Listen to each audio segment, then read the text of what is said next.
What changes is the context. What remains constant is human nature. We live in a world that constantly prides itself on progress, where new things are labeled as better, where speed is equated with efficiency, and where past mistakes seem to be lessons only for others. But if that's the case, why do the same old errors keep recurring? Why are lessons supposedly learned so quickly forgotten? Why, amidst so much change, do things like greed, fear, and impatience remain so entrenched, seemingly immune to erosion? This isn't a conservative manifesto, nor an indictment of innovation.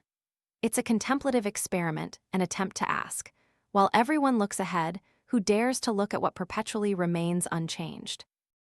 This book doesn't seek to keep up with the times. It questions the times, not to oppose, but to understand what constitutes the stable foundation beneath the ever-shifting waves. And if we can comprehend these unchanging things, do we then hold the true map to navigate through chaos? You don't have to believe everything written here. But if you've ever paused amidst the dizzying merry-go-round and wondered if you're misunderstanding what's called progress, then perhaps this book is a worthwhile starting point, not to go further, but to go deeper. In this world, there are unwritten rules, not taught in schools, nor listed among the essential skills of the era. Yet, if you ignore them, you'll repeatedly stumble upon the same kind of error. This error stems from the assumption that humans always behave rationally. I used to think so, until I saw the smartest, wealthiest, most educated individuals make decisions so bizarre they were incomprehensible. Why? Because there's one truth most people refuse to accept. Sometimes, truth doesn't prevail. The more compelling story wins. One reason we keep repeating old mistakes is that we overestimate logic and underestimate instinct. An investor might possess brilliant financial knowledge, but if they can't control their greed or panic, they will be defeated by their own emotions. That's not their fault, it's the fault of expectation. The expectation that if you're knowledgeable enough, you'll make the right decisions. In reality, it's often the opposite. You might understand a problem clearly yet still act incorrectly if you don't understand yourself. Think of times when the market is chaotic. Reason tells you to hold stocks, but fear whispers, sell or you'll lose everything. And most people listen to that whisper, not the voice from textbooks, because emotion precedes reason, and emotion usually wins.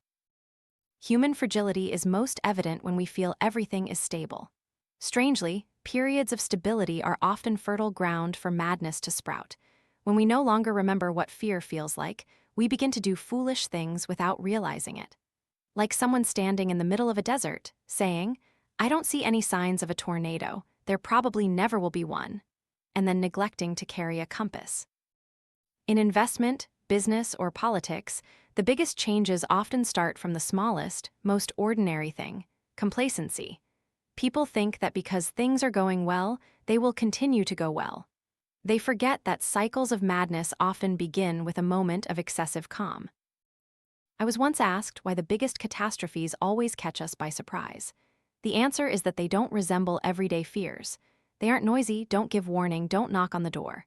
They just gently slip through the cracks in seemingly rational decisions, in excessive self-confidence, in indifference to risk. Every great disaster was once a minor, overlooked action. And then there's a strange thing. Once the panic subsides, people do exactly the same old things, as if history never happened. You can write dozens of profound analyses after every financial crisis, yet someone will still repeat that exact mistake, only with a new logo, a new suit, and a newer iPhone. The irony lies here. The only thing that doesn't change is people thinking everything has changed. We always imagine today's world is unprecedented, but if you step back far enough, you'll see it's all just a repeat, perhaps with different names, different faces, but the same essence. There's a strange allure to numbers. They make us believe everything can be measured, controlled, and predicted. But if you've worked with data long enough, you'll know the most important numbers are often the ones we don't see. And sometimes, the very absence of numbers is the most frightening thing. The hardest part of any game isn't understanding the rules, but understanding what game you're playing. Some play to win, some play for long-term survival, some don't know what they're playing, simply imitating those next to them. And that's what makes the game dangerous, when you're running a marathon but look at others and think you're sprinting. Let me tell you something else, an unpalatable paradox. Pessimism is always more appealing than optimism. Why? Because it makes us feel intelligent. When someone says, everything will collapse, we see them as a sage.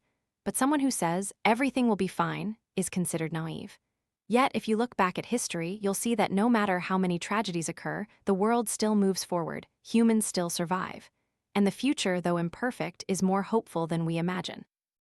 Rationality is an ideal, but rationality often can't triumph over comfort. And in many cases, people don't need the absolutely correct solution, they just need the solution that lets them sleep well at night. Next, I want you to try to imagine something that seems paradoxical. The greatest catastrophes in history often don't stem from malice but from naivete. From someone believing they can control outcomes, that if they try hard enough, plan enough, everything will go as intended. But this world doesn't operate like a math problem. It's like a river, and you can't control the current, you can only learn to navigate it. I've seen brilliant investors suffer losses trying to calculate every minute variable, while less educated individuals who knew how to guard themselves and understood their limits survived longer. That's no coincidence. It's proof of an unwritten rule. Sometimes, absolute rationality is a trap, because life rarely follows logic strictly, and humans even less so.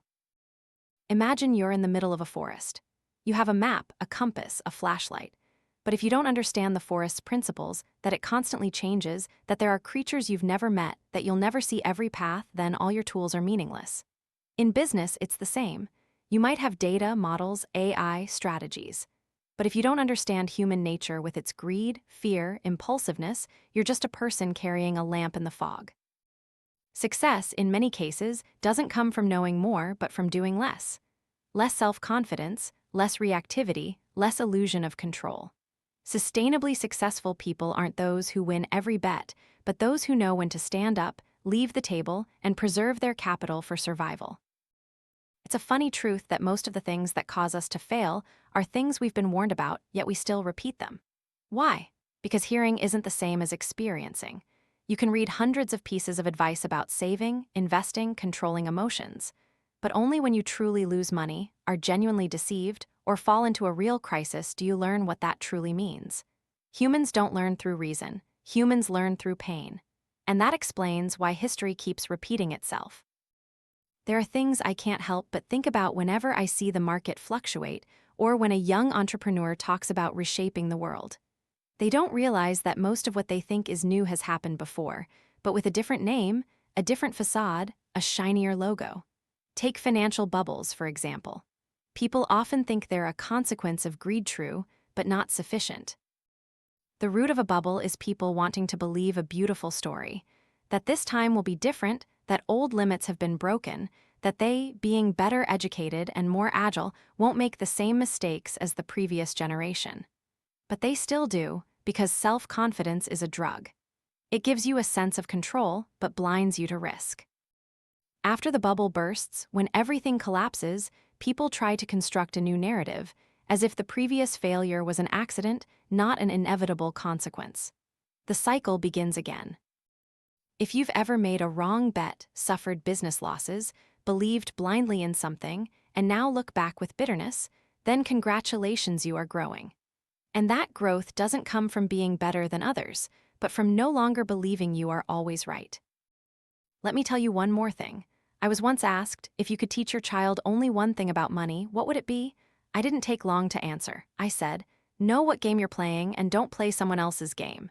Because most financial mistakes come from looking at the person next to us and thinking we should do as they do. They buy stocks, so we buy stocks. They invest in real estate, so we do too. But we don't know that their goals are different, their circumstances are different, their risk tolerance is different, yet we use their actions as our standard. The result is we play a game we don't understand and lose in unexpected ways. Therefore, the most important thing isn't to find the best investment formula, but to find the game that suits you best and patiently play it, even if others are celebrating short-term victories in a different game. And then, at some point in your journey, you will realize a strange truth. Most of what we call surprises are actually things we once underestimated. Think of all the shocks that the market, society, or even personal life brings. They don't fall from the sky, they always leave signs. It's just that we didn't pay attention or didn't want to, because stability creates an illusion of safety. And when we believe everything will remain as it is, that's precisely when we begin to fall into the spiral. History doesn't repeat itself exactly, but it rhymes. And the funny thing is, each generation thinks it's immune to the mistakes of the previous one. We have technology, we have big data, we learn from the past. All of that sounds convincing until you see people replicating the exact old behaviors: excessive debt, herd investing, buying high and selling low, euphoria followed by panic. That's not because we are dumber, but because we are still human, and humans cannot escape their instincts. Things like greed, envy, and the fear of being left behind are always stronger than any logical reasoning. I was once asked why I don't try to predict the market. And I answered, because the most reliable thing isn't prediction, but human nature. And human nature is incredibly consistent. We always react to risk in the same way, always underestimate what we don't see, always become overly optimistic when things are good, and always panic too quickly when something bad happens. That's why I always believe that to understand the future, don't ask what will change. Ask what will remain the same. If you are an investor, this is even more crucial. There are thousands of models, indicators, algorithms created to predict trends, but most become ineffective after just a few years.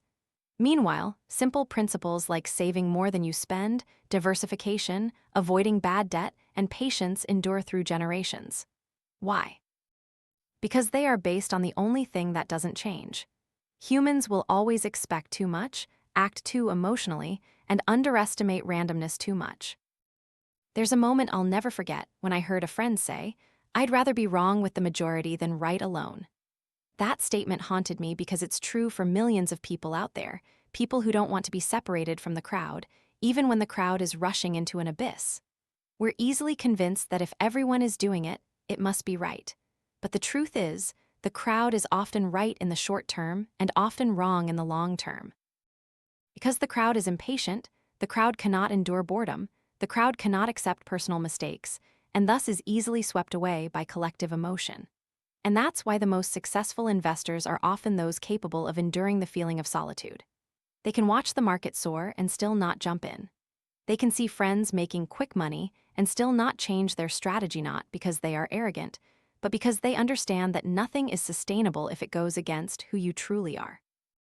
And you know what? There's something even harder than patience: the ability to refuse attractive opportunities. Knowing full well that you could make a lot of money quickly, but choosing not to, simply because it doesn't align with who you are. That's a very quiet but resilient kind of strength. In a world where everyone tries to be special, the person who knows how to live simply is the most remarkable. Because they don't chase after glory, aren't captivated by short-term wins, aren't obsessed with being better than others. They just do their work well, day after day, ceaselessly. And in that simplicity, there's a profound truth. Most great progress is made from small, repeated actions, unnoticed, without fireworks, without speeches, without newspaper headlines, just consistency. Something almost boring, but accumulating over time to create extraordinary results. Look at nature. A seed doesn't need to shout to sprout. A river doesn't need to be noisy to erode stone. The greatest power is often the quietest power. And that's true in human life too. Those who create big changes are often not the loudest but the most persistent, even in silence. If you've ever felt left behind because you didn't participate in some financial frenzy, ask yourself, who are you racing against? Do you share their goals? Or are you letting the fear of missing out control your actions? Because that fear has burned through countless assets, countless lives. Not because people lack information, but because they lack calm. The fear of being left behind is one of the most powerful motivators I've ever seen. It can make a smart person act foolishly because it strikes at self-esteem, at the feeling of being inferior to others. And so, we rush in. Not checking thoroughly, not assessing risks, not thinking of consequences. Simply not wanting to be the one forgot. But the paradox is that the only person you should be afraid of leaving behind is the best version of yourself. Not your neighbor, not your friend on social media, certainly not your old classmate flaunting their achievements. All comparisons outside of yourself are a losing game, because you can never know the full picture of another person. You only see the surface, only the success, not the price they paid, not the fears they hide, not the sleepless nights. And you use that as a measure for yourself. Think about this: if you can't feel content with what you have, you will never be content with what you are about to have. Because the problem isn't in possessions, it's in perception. And perception comes from comparison. Cut out comparison, and you will have freedom. I once asked an elder who had lived through many crises what he regretted most. He didn't talk about investments, nor his career, but about the times he lived without truly being present. I worried too much about the future, too obsessed with achievements, to the point of not realizing I missed the most important thing, this very moment. When we are young, we think time is endless, so we waste it. As we grow older, we realize time is finite but don't know how to use it. When we are old, we want to go back and relive every moment, but it's too late. And the paradox is, we only realize this when time is no more. That's why I believe the most important life skill isn't planning, isn't making money, but the ability to be present, the ability to live fully in each moment. Without anxiety, without regret, not dragged back to the past or pushed into the future. Simply being here, right now, with everything you have. But that skill is incredibly difficult. Because our minds are constantly pulled by information, by expectations, by the noise of the world. So you need to filter, you need to learn to say no, you need to dare to cut out things that don't serve your deepest self. Because focus doesn't come from trying to do more, but from daring to do less, think less, chase less, to have more for what truly matters. And you will see something interesting happen when you truly start to do less. You become lighter, not just physically but mentally. You no longer feel compelled to compete with the whole world. You no longer feel dragged down by standards designed to make you feel inadequate. You begin to see clearly what is yours, what is fake, what is worth your time, and what isn't worth even a single breath. In the financial world, this is clearer than ever. Look at those who achieve true financial freedom. They are not the ones with the largest assets, they are the ones with the fewest desires. They are the ones who have seen the whole picture and realized that happiness doesn't come from having more, but from needing less. There's a story I always remember. A friend of mine once worked at a major investment fund in New York where everyone earned millions. But after achieving the number he once dreamed of, he fell into a crisis. Not because he lost money, but because he no longer knew what he was living for.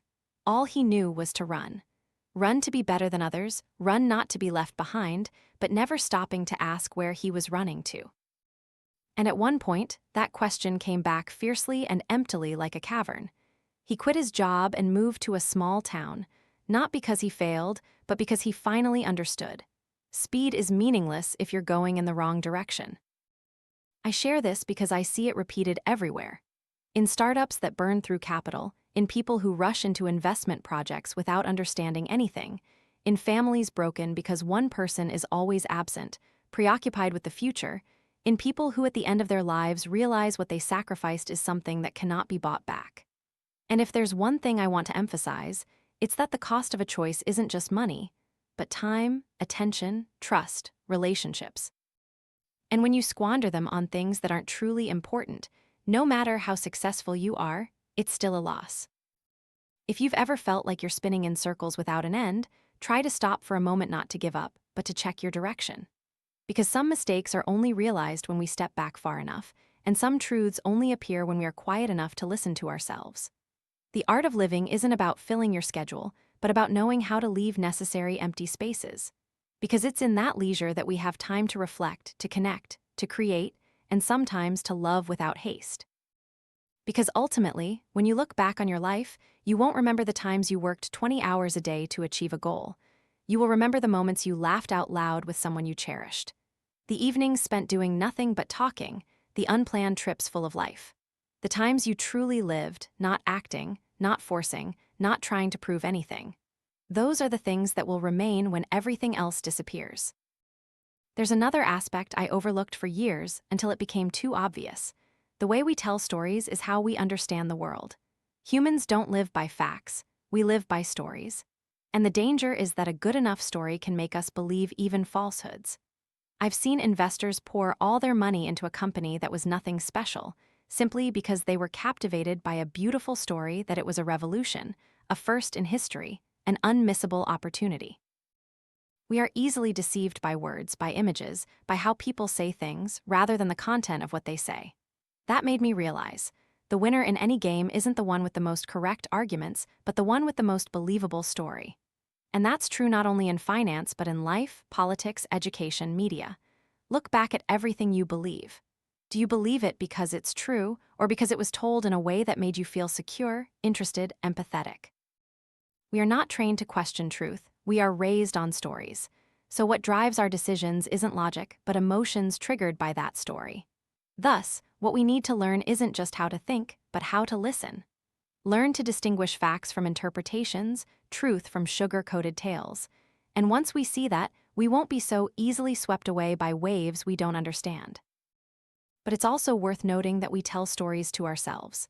Every day, we interpret our lives through internal dialogues. I'm a failure. I'm not good enough. I haven't achieved anything meaningful. These statements, repeated long enough, become truth in the mind. And then, like a self-fulfilling prophecy, they transform into how we act.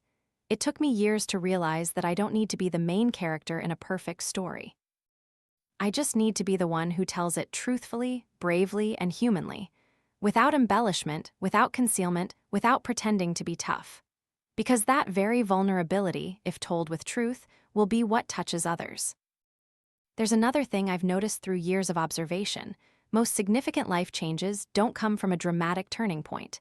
They come from a series of small, almost imperceptible movements. Like water seeping through rock, like tree roots weaving through the soil, like habits repeated without anyone noticing. People often search for grand awakening moments. But in reality, such moments rarely occur. Instead, you change gradually, little by little. When you live long enough with awareness, when you start to see repeating patterns clearly, when you accept that some things are beyond your control and relinquish the need for that control. I used to try to control everything: financial plans, career, schedule, emotions. I thought that was the way to live efficiently. But then I saw that the most beautiful things in my life didn't come from plans. They came from surprise, from things beyond expectation, from chance encounters, unannounced failures, detours I once considered mistakes, but which opened doors I never dared to imagine. That's why I started to slow down. Not because I lost ambition, but because I realized I didn't want to rush to a place I didn't want to go. And when you slow down, you begin to see things you once overlooked. A caring glance, a gentle touch, a moment of silence between breaths. You begin to realize that life isn't a series of achievements, but a network of connections. And the true value of a human life isn't in how many steps you've climbed, but in how many hearts you've touched, including your own. In recent years, I've gradually come to understand that one of the most important capacities in life isn't the ability to persuade, or to lead, or to make money, but the ability to accept uncertainty. Because everything worthwhile in life, love, trust, opportunity carries risk. You cannot love without fear of being hurt, cannot trust without the possibility of betrayal, cannot jump into an opportunity without the risk of failure. So what distinguishes the brave from the avoidant isn't knowledge, but the ability to live with uncertainty. In investment, that's the ability to withstand volatility. In relationships, that's the ability to love someone without controlling them. In life, that's the ability to walk without knowing for sure if you're going the right way. Because sometimes the right path only reveals itself after you've taken the step. And that's what makes me increasingly believe that living well isn't living without fear, but living with fear and still moving forward. There's a relatable example I always use when talking about uncertainty: parenthood. No course can fully prepare you. No map tells you how to react in every situation. You can only learn by living, by making mistakes, correcting, listening, and loving unconditionally. And the wonderful thing is, in that very journey, you grow not because you become more skilled, but because you become softer, humbler, more human. Similarly, any area of life investment, work, relationships, health requires you to learn from within. No one can teach you how to live. They can only tell their story. You must write your own part. I share this not to lecture, but to invite you to look back. How many things are you postponing just waiting for certainty? How many choices have you pushed aside because you didn't have enough information? How many important conversations haven't happened simply because you weren't sure how the other person would react? But the truth is, there will never be absolute certainty. And if you keep waiting until you're ready enough, you might wait your whole life. So sometimes, the bravest act isn't jumping out of a plane or investing all your savings, but daring to say, "I don't know, I'm scared, I need help." Because in a world full of expectations for strength and control, vulnerability becomes a revolutionary act. I don't know where you are in life. Perhaps you are brilliantly successful or in a dark chapter. But I want you to know this: everyone is struggling with something they don't talk about. So if you find yourself tired, it doesn't mean you're on the wrong path. Perhaps you're just on a real path.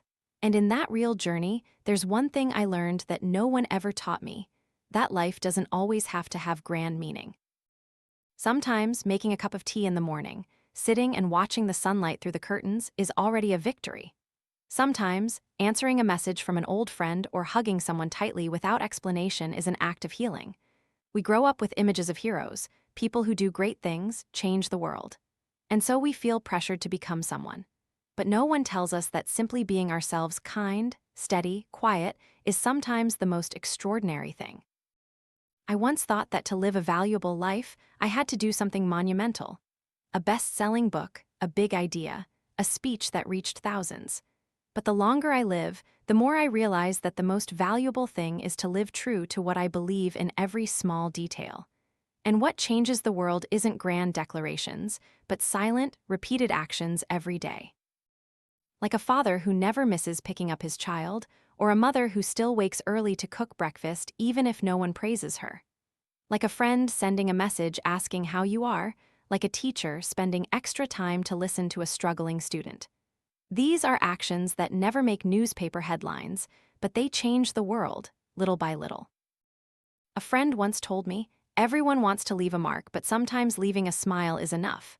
And I find that to be true, because in the darkest moments of my life, what pulled me back wasn't theory or money or success, but someone who stayed by me, said nothing, just sat there.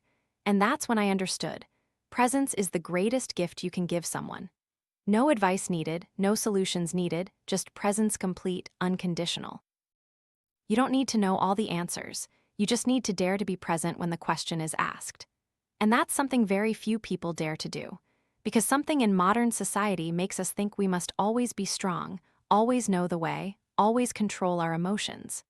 But in truth, life is a series of gray areas, and wisdom doesn't come from erasing those gray areas, but from learning to live within them. Not fighting it, not avoiding it, not pretending it doesn't exist, just living with it. I am also finding my way just like you, and if there's anything worth sharing, it's what I've seen on that journey. And when I look back at all the years that have passed, I don't clearly remember data tables, investment results, or career milestones. What I remember are feelings. The feeling of being trusted, of sharing, of being present at the right time with the right people. The moments I sat in a small room unknown to anyone, but in my heart, I felt a strange peace. Because I knew that even without anything glamorous, I was living authentically. This world doesn't lack talented people, doesn't lack successful people. What it lacks are people brave enough to be honest. Honest about their fears, their limitations, their wounds, about sometimes not knowing what to do next. And it is this honesty, unarmored, unembellished, that makes others pause, listen, and feel seen. There are things I once thought were weaknesses. Now I see them as strengths, daring to apologize when I'm wrong, daring to change when I realize something isn't right, daring to refuse an attractive offer simply because it doesn't suit who I am, daring to choose a quieter life, even if it means not being admired as before. It took me many years to understand. A good life isn't a life applauded by many, but a life where you don't have to pretend, where you don't have to contort yourself to fit a mold, where you can say, I don't know, without fear of being looked down upon, where you can fail without having to hide it. And the strange thing is, when you live like that sincerely, honestly, without trying to impress, you start to attract people like yourself, and you create a space where others are also allowed to be themselves, defenseless, without rivalry, without fear. That's where true friendship begins, where true love is nurtured, where truly meaningful things flourish. And the best part is, you don't need anyone's permission to live that way. You just need to choose, every day, even just a little. Start with small things. Say the thank you once forgot, send a message to someone you've drifted apart from, allow yourself to rest without feeling guilty. Choose to do the right thing even when no one is watching. These are actions that don't make headlines, but change you internally in a sustainable way. And if you continue like that, little by little, you'll look back and realize, it turns out I don't need to do anything grand to live a grand life. I just need to live authentically every day. Not too much, just enough. Because in a world where everyone tries to stand out, the person who lives fully, even quietly, will be the one who lasts the longest. And then, as the final days of the first part of your life begin to close, you will realize something so simple that almost no one talks about it. That life isn't about winning, but about feeling, about living fully, about witnessing everything the beautiful and the ugly, joy and hurt, and still choosing to keep going, even if nothing is guaranteed ahead. You'll remember the times you laughed so hard your stomach hurt, and the times you cried silently when no one knew. You'll remember the foolish mistakes that, looking back now, you know were the very things that opened important doors in your life. You'll realize that everything that happened, even the things you once wanted to escape, is a part of you and nothing is superfluous. I once thought that wisdom came from knowing a lot. Now I think it comes from understanding my limitations and from accepting that there will always be things we can never grasp, like others' emotions, like time, like the future. If you've ever read books on getting rich, leadership, or self-optimization, you'll notice a common theme: everything is packaged as a system with goals, indicators, measurements. But human life isn't that simple. Some days just getting through it is enough. Some months you might not achieve anything remarkable. But those are the times you learn the deepest things about yourself. And that cannot be quantified, cannot be funded, cannot be advertised. But it is the core, the true, the unchanging. Therefore, when you ask me, what will still remain, no matter how the world changes? Here is my answer. There will always be people who act on emotion rather than reason. There will always be people who are swayed by stories rather than truth. There will always be cycles of euphoria, disappointment, and then euphoria again. There will always be people who think this time will be different, and there will always be people who repeat old mistakes, simply because they haven't experienced the true pain from those mistakes. But parallel to all of that, there will also always be people who learn from silence, learn from loss, learn from daring to be honest with themselves, even when it's uncomfortable. And if you are one of those people, imperfect but sincere, then you are on the right path. Even if that path has no spotlight, no applause, no trophies, but it has depth and it is real.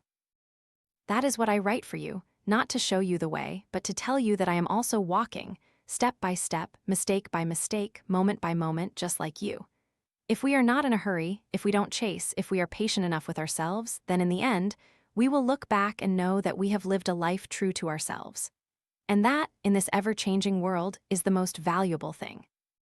If there's a pull so powerful it makes the world spin endlessly, it is the hidden motivation beneath all self-interest. Not faith, not ideals, not morality, simply self-interest. People will act in a certain way, not because it's right, but because it benefits them right at that moment. You can preach morals all day, but if the listener feels disadvantaged by following them, your words will fly away like wind. I've seen organizations destroyed from within, not because they lacked common values, but because each individual was subtly playing their own game with their own rewards. They said the right thing but did something else, because personal interest contradicted the common goal. And the scary thing is, most of the time they don't realize they're doing it, because the human brain is very good at convincing itself. It can distort logic just to make us feel we are right. You can see it anywhere from politics, finance to everyday social media arguments. People always think they are reasonable. And when you think you are reasonable, you will never see yourself as having selfish motives. But the reality is that everyone acts for some kind of benefit. It could be money, the feeling of recognition, the need to protect one's self-image. And unless we look squarely at that, acknowledge it, work with it rather than deny it, we will never understand how this world operates. That's why I always ask, what is this person's motive for saying what they say? What do they gain if I believe them? What do they lose if I don't believe them? And more importantly, am I viewing this situation through the lens of my own self-interest? Because self-interest doesn't just shape behavior, it shapes perception. Two people can look at the same facts but draw completely opposite conclusions simply because each stands at a different point of interest. And then they will argue to the bitter end, believing they are defending the truth, while they are only defending their own rewards. Realizing this doesn't make you doubt everything. On the contrary, it makes you more realistic. And the reality is, if you want something to be sustainable, a relationship, an organization, an agreement, you must ensure that all parties benefit, that no one is left behind, that no one is considered foolish for doing the right thing. Because if someone feels they have to sacrifice too much without being recognized, sooner or later they will withdraw or sabotage the game. And this holds true even in your relationship with yourself. You cannot force yourself to do something long-term if a part of you finds it meaningless. You must make peace with the self-interest within you. Understand that we live not just by ideals, but also by very human motivations. Wanting to see results, wanting to be rewarded, wanting to feel valued. And when you start to see life as a series of intertwined motivations, sometimes harmonious, sometimes conflicting, you will understand more clearly why people disagree, and more importantly, you will no longer be surprised by it. Because disagreement is not a system error. It is a default characteristic of the system. We live in a world where everyone is playing a different game with different rules, different expectations, and different rewards. Take the financial market, for example. Some invest to retire in 20 years. Some invest for short-term trading in 2 weeks. Some are hedging risk. Some are trying to salvage a huge loss. And they are all buying, selling, and evaluating the same stock. How then can there be a single truth about the value of that asset? Therefore, the most dangerous thing is when we assume others are foolish just because they act differently from us. Because who knows, perhaps they are just playing a different game. And if we try to persuade them with the logic of the game we are playing, that is not persuasion. It is coercion. I once thought that wisdom was the ability to persuade others to agree with me. But now I believe that wisdom is knowing when to be silent, when to let others walk the path they need to walk, in the way they need to experience it. Because most lessons in life cannot be taught, they can only be felt. And it is from this understanding that we begin to grasp why this world, despite billions of books and millions of pieces of advice, still cannot prevent people from repeating mistakes. Because advice is universal, but experience is personal. No one truly learns another's lesson, at least not deeply. People will still overinvest, still spend to impress, still marry the wrong person, choose the wrong career, misjudge themselves. Not for lack of information, but because they haven't yet touched a pain or a joy great enough to change. And when we understand that, we will find our hearts soften, become less judgmental, more observant, and sometimes patient enough to sit beside someone as they struggle without trying to fix them. Because one paradoxical yet bitterly true thing is that the smartest people are often the hardest to change. Not because they are stubborn, but because they are so skilled at rationalizing their own behavior. They can self-justify with an entire system of flawless reasoning that makes them believe they are moving forward, when in fact they are only circling within the safe zone of their intellect. And that is why true change, whether in individuals or organizations, rarely comes from a complex strategy. It usually comes from a very human moment. A silent look in the mirror, an unarmored conversation, a fall that cracks the shell of pride, or simply someone sitting down and asking, "Are you okay?" and truly wanting to hear the answer. And when we talk about change, we often think of big turning points, bold decisions, dramatic comebacks. But the truth is, profound change is rarely noisy. It doesn't shout.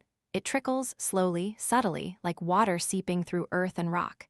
It begins when you find yourself no longer excited by what once thrilled you, when you feel tired of the race you once loved, when you start to question things you once held certain.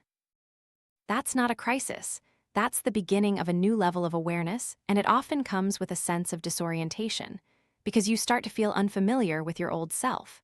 You begin to distance yourself from people you once considered close. You no longer want to participate in shallow conversations. No longer want to pretend to agree, no longer try to act okay when you're truly not. And so, you feel lonely. But that's not the loneliness to avoid. That's the loneliness you need to go through to filter, to settle, to regenerate. Like the winter of the soul, without it, there would be no spring of growth. I have witnessed this in the people I love most. A friend of mine, once a star in the investment industry, decided to quit his job, abandon his reputation, and move to teach in a rural area. People mocked him, called him a quitter. But he simply said, "I'm not quitting. I'm letting go of things that are no longer me." And I think that's one of the bravest acts I've ever seen. Because most of us don't give up because we don't know. It's because we're afraid of losing recognition, afraid of being seen as a failure, afraid of being left behind. But if you live to maintain an image, sooner or later, you will lose yourself. This world will constantly call on you to be more, faster, more prominent. But you always have the right to step off the stage, turn inward, slow down not to achieve anything, but to refeel what you missed on the race. And the magic is, when you live like that, you start to see things that were once invisible. A ray of sunlight on the rooftop, a genuine greeting, an act of kindness no one witnessed. And you realize that perhaps what makes this life worthwhile isn't in the peaks, but in the small things, so small that people don't bother to recount them. But you remember them forever. And then, as you begin to notice the small things, you'll realize a simple but often overlooked truth. Most great things in life don't come from superior effort, but from unseen persistence, from doing the right thing repeatedly in silence. Even when no one is watching, even when no one is cheering, and especially when you're not sure if it will work. We live in an era obsessed with quick results. Everything must have evidence, statistics, impact. Otherwise, we hesitate to act. We see it as a waste of time. But there are things you cannot measure by efficiency. Like a hug at the right moment, like listening to someone pour out their heart, like a decision to forgive. These things don't appear on an Excel sheet, but they change a person from within in a way no data can describe. Therefore, don't underestimate what you do just because it doesn't create a buzz. You may not change the world, but if you change one person, soothe a pain, open a new path in a blocked soul, then you have done something many great people may not have achieved. And then you'll see a strange thing happen. When you stop trying to be important, you become more meaningful not because you're mentioned, but because you start to touch the truest part of others. And that feeling of being useful without ostentation is both humble and powerful. I once thought that to make an impact, I needed a grand vision, needed to do something no one had done before. Now I see that true impact is when you dare to live right in a world that prefers compromise. It's when you keep a soft heart despite a clear mind. It's when you are brave enough not to follow the crowd, but without needing to shout to prove it. One of the greatest lessons I've learned in life is that the right thing is rarely attractive. It doesn't come with a feeling of excitement. It doesn't give you immediate rewards. Often, it makes you feel isolated. Because doing the right thing isn't hard. The hard part is continuing to do the right thing while everyone around you is doing the wrong thing and being praised for it. And that's why consistency becomes precious. Not mechanical consistency, but principled consistency. You know what's important to you, and you uphold it, not because it's easy, but because you don't want to betray yourself. You don't have to be the best, but if you are someone who still retains yourself after everything, then you have won in a way that needs no one's validation. And you will see this more clearly when you look back at the relationships in your life. Who are the people who make you feel safe? Not the ones who are always right, always brilliant, or always have clever advice. But the ones who don't judge you when you make mistakes. The ones who still sit there when you have nothing to be proud of. The ones who don't try to fix you, but simply listen silently. They don't need to teach you anything because their very presence is a reminder. You don't have to be perfect to be loved. Similarly, what you leave in others isn't knowledge, but a feeling. Do they feel heard, respected, valued when they are with you? Because that feeling will stay with them forever, longer than any words. And in an increasingly cold, calculating world, the ability to create a sense of safety for others becomes a special kind of power. It doesn't come from skill or strategy. It comes from having gone deep enough within yourself. You've sat long enough with your fears not to be controlled by them anymore. And because of that, you don't need others to be okay for you to love them. I once thought that growth was when I knew more, but now I see that growth is when I need to prove less. It's when I don't feel compelled to win every argument. It's when I am calm enough inside not to be pulled by every comment, every compliment, every criticism. And that liberates me, not from fear, but from the need to escape fear. I no longer need to be liked all the time, no longer need to be right all the time. I just need to be someone who is genuinely trying. There's a strange paradox in the journey of growth. When you stop trying to be better than others, you actually become more trustworthy, because others can sense that you are living authentically. And truth, however quiet, always has its own frequency, and those who are looking for it will recognize you. You don't have to shine in the usual sense. Some people bring light just by being there, not taking up space, not making noise, but steady enough that anyone beside them feels their heart calm down. That's the kind of person I want to be. Not a leader, but someone who makes those around them feel safe enough to lead themselves. And at some point, when you begin to understand more deeply the invisible forces at play beneath humans and society, you will clearly see something often overlooked. that most of our decisions don't stem from pure reason, but from an instinct for belonging. Nothing motivates people more strongly than the fear of being excluded from the group. Not the fear of poverty, not the fear of failure, but the fear of being abandoned, separated, seen as different. I once thought I was an independent person. I used to pride myself on not following the crowd. Until I realized I had remained silent in a conversation where I should have spoken up, simply because I didn't want to cause awkwardness. I nodded in agreement to a plan I disagreed with, simply because I was afraid of being seen as negative, and I saw that what I called independence was just a facade. Deep down, I also craved to belong, to be accepted, like anyone else. And this is not a weakness, it is human nature, because we are programmed to live together, not separately. But it's precisely this that makes us easily drawn into communities that aren't truly suitable, simply because they provide a false sense of security. A team, a company, a group of friends, a group of shareholders where you are forced to share an ideology, even if deep down you feel something is wrong. And if you're not vigilant, the need for acceptance will make you compromise too much. You will start to doubt your intuition. You will self-correct to fit in better, and little by little, you will lose your unique essence, not in one grand betrayal, but through a series of silent nods. Until one day you look in the mirror and see a familiar yet distant face. You realize you have drifted too far from where you started, not geographically, but in identity. But trust me, you don't have to stay there. You can always return, not necessarily by abandoning everything. Sometimes it's just about starting to speak your truth, starting to ask why, starting to share your feelings even if they contradict the group. And if that group cannot tolerate such honesty, then perhaps that is not where you need to belong. Because the place truly meant for you is where you don't have to trade your honesty to keep your seat, where difference is embraced, not corrected, where you are allowed to be yourself, not a refined, more palatable version. And to find such a place, you must bravely go through very lonely moments where no one understands you, where you have no faction. But if you overcome it, you will build a true community, small but strong enough that you no longer have to perform. And once you've tasted the feeling of being misunderstood, isolated, seen as too unusual, you begin to develop a special kind of compassion, not pity for the weak, but a deep empathy for those who are also trying to live authentically in a world that prefers conformity. You no longer quickly label others as weird, out of place, extremist.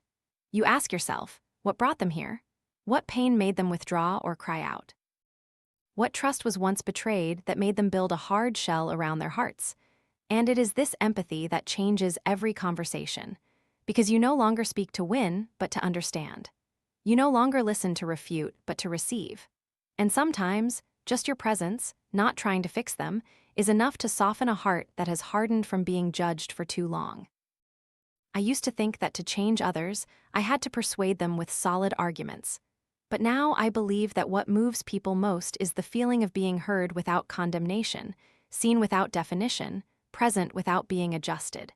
That is something very rare and very precious. And you know, when you live like that, you will also start to treat yourself in the same way. You will no longer scold yourself every time you stumble, no longer force yourself to always be positive, always efficient, always strong. You will learn to be with yourself, without advice, without evasion, just presence. And in that presence, you heal. Because it turns out what we need most is not to be saved, but to be accompanied. Not for someone to solve our problems for us, but for someone to stay even when we are broken, conflicted, messy. And if you were ever the one who wasn't stayed with, the one who was abandoned at your most fragile moment, I want to tell you this. You deserve a space where you don't need to be okay to be loved. You deserve relationships where truth is welcomed, not edited.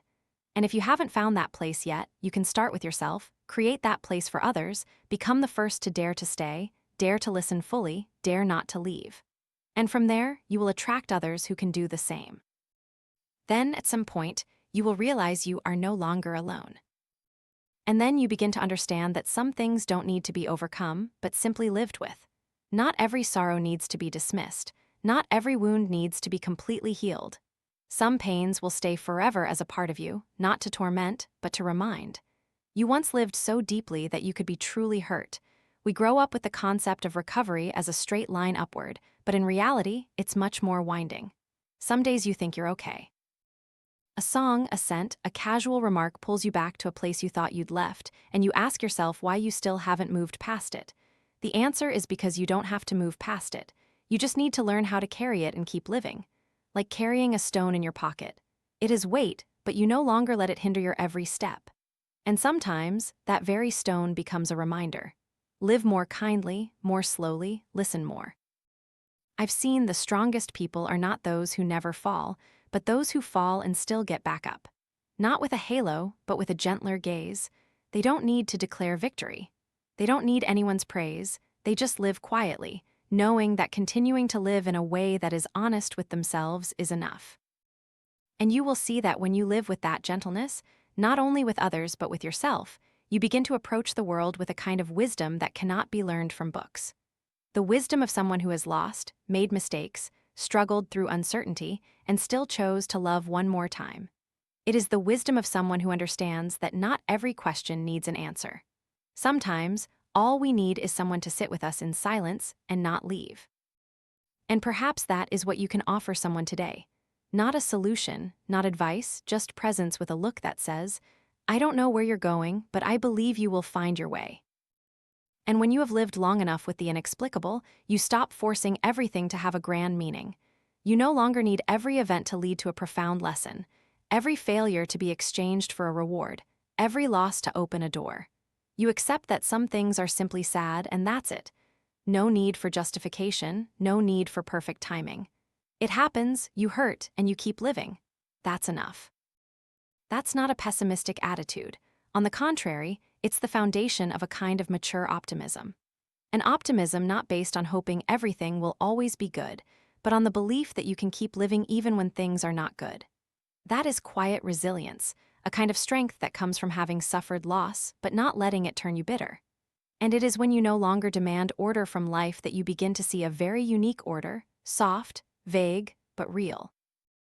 Like how kind people often find each other, like how those who live authentically, even if hurt in the short term, often lead deeper lives later. Like how things you once didn't understand gradually reveal their meaning, not in that moment, but years later in a completely different situation. And when you live long enough, you begin to believe in what's called an undercurrent, that there is some flow guiding everything, even if you don't see it. Not fate, not a cosmic plan, just a gentle logic of time, where everything, even the most meaningless things, has its place. You don't need to understand everything, you just need to live authentically enough with each experience. Because that very authenticity is what connects all the fragmented parts of your life into a story. Not a perfect story, but a true story. And a true story always has value, not because it's neat, but because it's alive. I don't know where you are on your journey, but I believe if you can still be gentle with yourself, still look at others without judgment, still feel sorrow without shutting down, then you are doing better than you think. And if at some point you find yourself weary, feeling lost, remember, not everyone goes fast, some go deep. And sometimes, it's the slowest steps that leave the longest traces. And when you reach the end of a journey, you will realize a paradox that few talk about, that the most important things in life are not what you achieve, but what you preserve. Not the peaks you once reached, but the self you still retained after going through everything. Amidst the times you were swept into the crowd, captivated by applause, caught up in endless races, you still kept a part of yourself that was not eroded, not replaced, not distorted. That part is your true self. That's what makes you different. Not talent, not achievements, but the consistency of your soul amidst changing circumstances.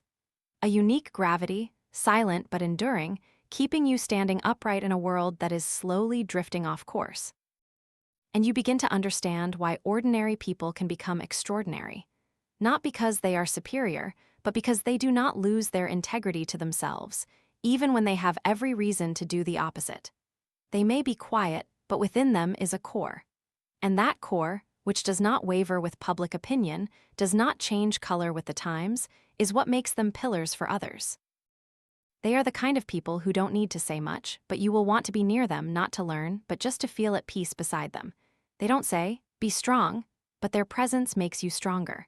They don't need to inspire, but when they tell their life story, you feel your faith replenished. I think that is the greatest thing a person can do for the world. Live true to themselves in such a quiet way that others feel safe to be themselves. No competition, no performance, no trying to be better than anyone. Just an honest life lived to its fullest. And if after all this you look back and see that you have kept your heart gentle, your heart open, and your gaze clear, then you have lived a full life.